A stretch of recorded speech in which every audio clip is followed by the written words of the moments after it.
காலம் பேசாது, ஆனால் காத்திருந்து பதில் சொல்லும் என தவேக தேர்தல் மேலாண்மை பொதுச் செயலாளர் ஆதவ் அர்ஜுனாவிற்கு நடிகர் ரஜினிகாந்த் பதிலடி கொடுத்துள்ளார். திமுக கொடுத்த பயத்தால் நடிகர் ரஜினிகாந்த் அரசியலுக்கு வரவில்லை என அண்மையில் நடைபெற்ற கூட்டத்தில் ஆதவ் அர்ஜுனா கூறியிருந்தார். அவரின் இத்தகைய பேச்சுக்கு பல்வேறு அரசியல் கட்சித் தலைவர்கள் பலரும் கண்டனம் தெரிவித்து வந்தனர்.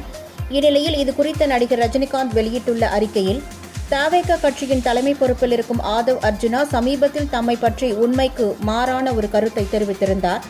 அவருடைய அவதூறு கருத்தை கண்டித்து தனக்கு ஆதரவாக குரல் கொடுத்த எதிர்க்கட்சித் தலைவர் எடப்பாடி பழனிசாமி, தமிழக பாஜக தலைவர் நயினார் நாகேந்திரன், மத்திய அமைச்சர் எல் முருகன், தமிழக அமைச்சர் ரகுபதி, தொல் திருமாவளவன், SP வேலுமணி, நண்பர் அண்ணாமலை, அர்ஜுன் மூர்த்தி, அன்புமணி ராமதாஸ், GK வாசன், ஜான் பாண்டியன் உள்ளிட்ட பலருக்கும் வாழ வைக்கும் தெய்வங்களான ரசிக பெருமக்களுக்கும் மனமார்ந்த நன்றியை தெரிவித்துக் கொள்கிறேன் என்று கூறியுள்ளார்.